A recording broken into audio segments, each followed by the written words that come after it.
हमेशा ही अपनी विशालता और रहस्यात्मकता के कारण आकर्षित करता रहता है।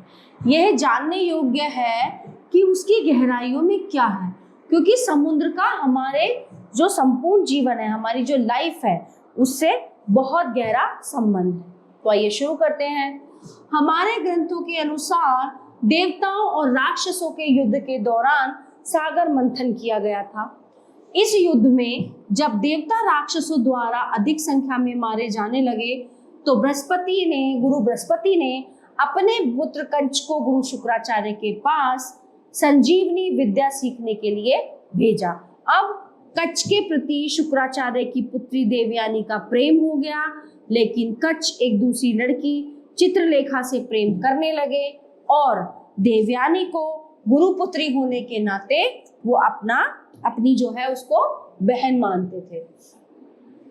शुक्राचार्य की पुत्री देवयानी अपने प्रेम की इस असफलता को सहन नहीं कर सकी और उसने गुस्सा होकर कच्छ को श्राप दिया कि तुम्हारी संजीवनी विद्या कभी भी सफल नहीं होगी।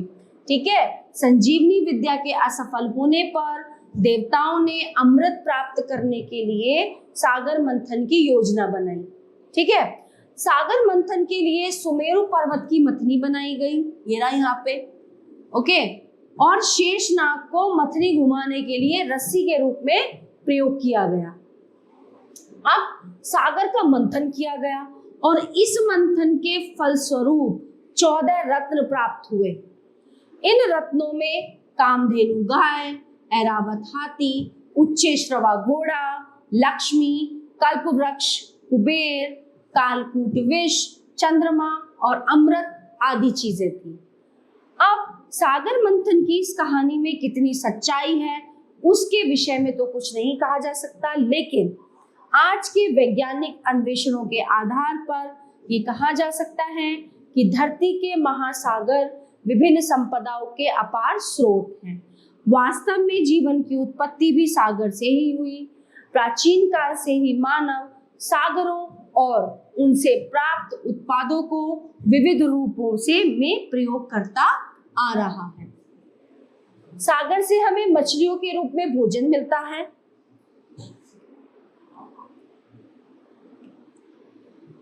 इसी से हमें नमक मिलता है तथा उद्योगों के लिए अनेक हमें खनिज भी मिलते हैं, इससे मिनरल्स। सागर को मानव यातायात और संचार के लिए भी सदियों से प्रयोग करता आ रहा है। आजकल सागर के खारे पानी को पेयजल के रूप में भी परिवर्तित किया जा रहा है और सागर से हमें खाद और मोती भी प्राप्त होते हैं। ठीक है, अब सागर से हर साल करोड़ों टन साधारण मछली, शैल मछली और व्हेल मछली पकड़ी जाती हैं। वास्तव में नमक की 10% प्रोटीन की आवश्यकताएं सागर से ही पूरी होती है।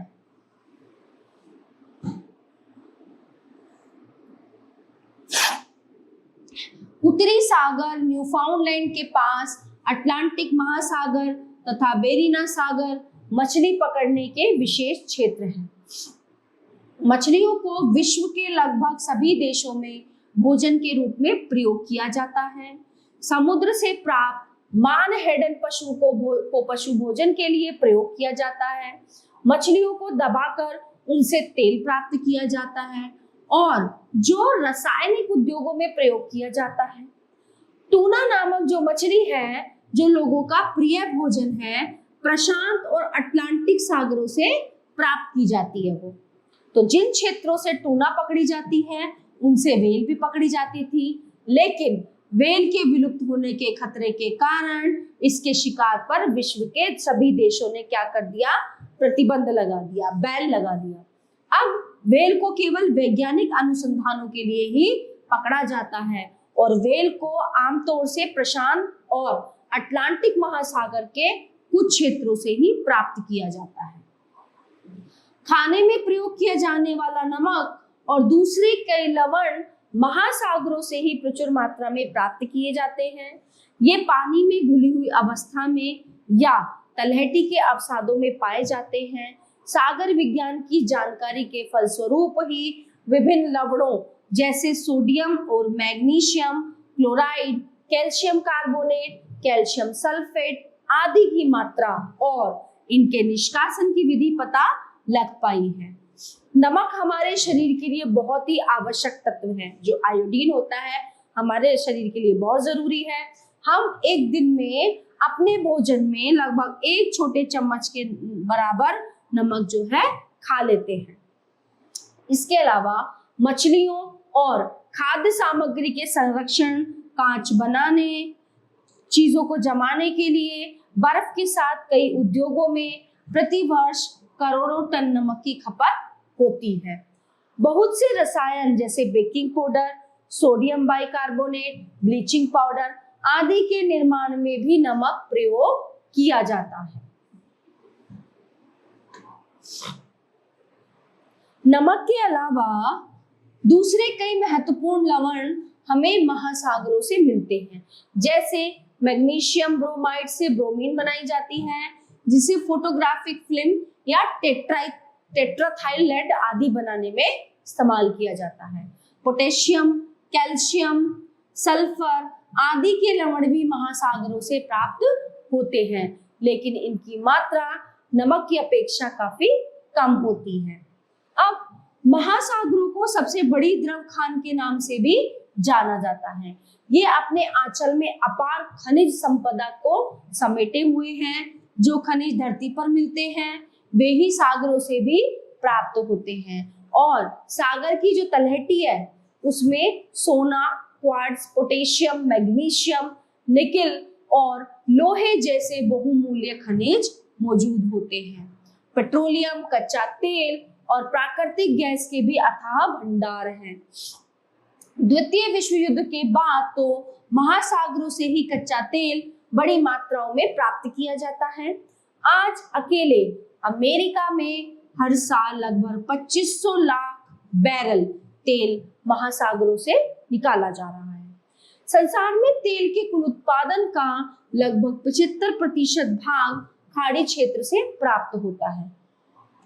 महासागरीय अवसाद में मैग्नीज बड़े ही विचित्र ढंग से मिलता है। यह भूरी या काली गांठों के रूप में पाया जाता है, जिन्हें मैग्नीज नोड्यूल्स कहते हैं। सागर से निकेल, कोबाल्ट और तांबे की गांठें भी प्राप्त की जा सकती है। अब देखो कितना कुछ मिलता है हमें सागरों से, महासागरों से, और हम क्या करते हैं, हम इन्हें गंदा करने पे तुले हुए हैं। मनुष्य प्राचीन काल से सागर की सीपियों से मोती प्राप्त करता है।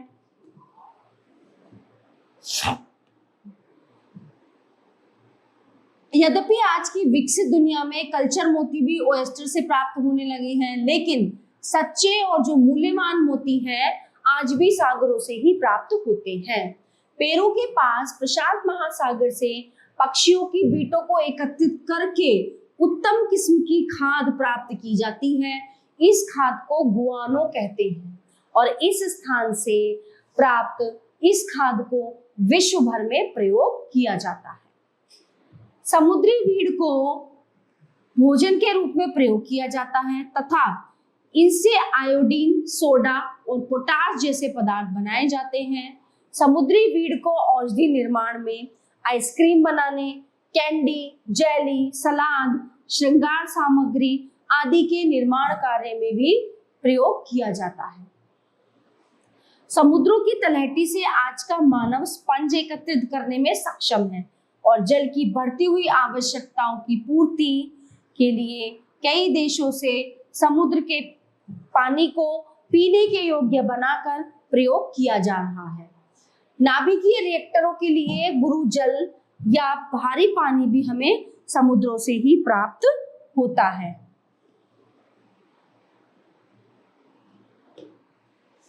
धरती के महासागर ऊर्जा के भी अपार स्रोत हैं। सागरों के जल में ड्यूटेरियम के कभी भी समाप्त न होने वाले भंडार हैं। सागरों की तरंगों में निहित ऊर्जा को भी मानव अपने उपयोगों में लाने लगी है। विश्व का प्रथम पावर प्लांट यानी कि विश्व का पहला जो पावर प्लांट है ज्वारीय ऊर्जा से चलता है। सन 1986 में फ्रांस में स्थापित किया गया। इससे 544 मेगा किलोवाट और ऊर्जा प्रतिवर्ष पैदा की जाती है। दूसरे कई देशों में भी ऐसे प्लांट लगाने की योजना बना रहे हैं, यानी कि बना रहे हैं दूसरे देश भी। सागर को मानव नाभिकीय अपशिष्ट पदार्थों को दफनाने के लिए भी पिछले 40 वर्षों से प्रयोग करा रहा है। सागर में उद्योगों के अपशिष्ट पदार्थ भी फेंक दिए जाते हैं।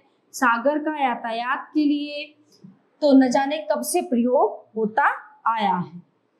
आज के मानव को सागर के महत्व का पूर्ण ज्ञान हो गया है, इसलिए आज वह सागर के शांतिमय उपयोगों के लिए अनेक योजनाएं बना रहा है। सन 1969 में संयुक्त राष्ट्र संघ की अध्यक्षता में अमेरिका, रूस, ब्रिटेन तथा कई अन्य देशों ने एक संधि पर हस्ताक्षर किए, जिसके अनुसार सागरीय किनारे से 12 नॉटिकल मील तक कोई भी देश सागर का नाभिकीय अस्त्र शस्त्रों के लिए प्रयोग नहीं करेगा। ये संधि सन 1972 से लागू हो गई है, ठीक है, लेकिन अभी तक विश्व के राष्ट्र ये फैसला नहीं कर पाए हैं कि समुद्र की तलहटी में छिपी संपदा का स्वामी कौन है। ठीक है, हम जानते हैं कि पृथ्वी की सतह के विशाल जलमग्न क्षेत्रों को महासागर कहा जाता है। वास्तव में पृथ्वी एक विशाल महासागर है, जिस पर यहाँ वहाँ महाद्वीप और टापू हैं। महासागर इतने बड़े हैं कि भूमि के बिना दर्शन किए इन्हें पार करने में कई दिन का समय लगता है। कुछ क्षेत्रों में महासागरों की गहराई 10 किलोमीटर से भी ज्यादा है। उड़ते हुए वायुयान या हेलीकॉप्टर देखने में सागर शांत दिखाई देते हैं, लेकिन वास्तव में जल के ये विशाल क्षेत्र शांत नहीं है।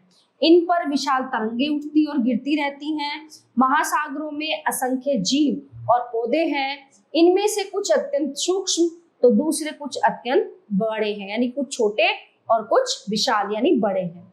धरती पर महासागर रहस्य के महान पिटारे हैं। इनके रहस्यों को समझने का वैज्ञानिक हर संभव प्रयास कर रहे हैं। वैज्ञानिक आंकड़ों के अनुसार पृथ्वी की सतह का लगभग 71% 71% भाग समुद्रों से ढका हुआ है और शेष 29% यानी कि 29% भाग पृथ्वी है, भूमि है। पृथ्वी पर जितना पानी है उसका लगभग 97% भाग सागरों में है और पानी का विवरण उत्तरी गोलार्ध और दक्षिणी गोलार्ध में एक जैसा नहीं है। उत्तरी गोलार्ध का 61% यानी कि 61% और दक्षिणी गोलार्ध का 81% यानी कि 81% भाग जलमग्न है। प्रचलित विचारधारा के अनुसार भूमंडल पर 5 सागर हैं। कौन कौन से?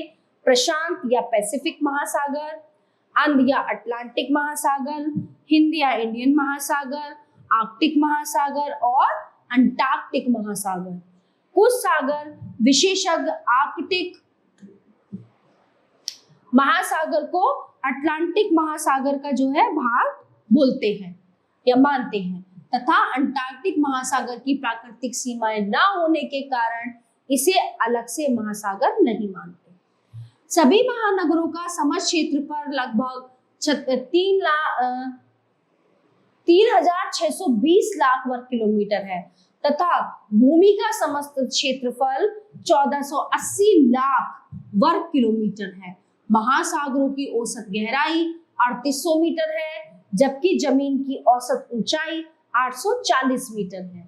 धरती के महासागरों में दूसरे समुद्र, खाड़ियां तथा जल संयोजी भी सम्मिलित हैं और ये सभी एक दूसरे से जुड़े हुए हैं। उदाहरण के लिए भूमध्य सागर और काला सागर अटलांटिक महासागर के ही भाग हैं। महासागरों में धरती की तुलना में रहने योग्य स्थान 300 गुना अधिक हैं और सागरों में जल की ऊपरी सतह से लेकर विशाल गहराइयों तक जीवन का अस्तित्व है। समुद्रों की सतह का तापमान 2 डिग्री सेल्सियस से 30 डिग्री सेल्सियस तक रहता है। सागर की गहराई के साथ साथ तापमान कम होता जाता है। सागर की सतह को गर्म और ठंडा होने से धरती की सतह की तुलना में अधिक समय लगता है। इसलिए कभी हमारे सागर से जमीन की ओर तो कभी जमीन से सागर की ओर बहती रहती है। इससे हमारी जलवायु पर प्रभाव पड़ता है। सागरों के पानी के गर्म होने से वाष्पीकरण होता है, ठीक है, जिससे मानसून बनते हैं। मानसून से वर्षा होती है और बर्फ गिरती है। इस प्रकार धरती की जलवायु पर सागरों का बहुत भारी प्रभाव होता है। इस प्रकार हम कह सकते हैं कि समुद्र की दुनिया हमारी दुनिया से अलग ना होते हुए भी अलग है। आशा करती हूँ ये पूरा पाठ आपको अच्छे से समझ आया होगा। धन्यवाद।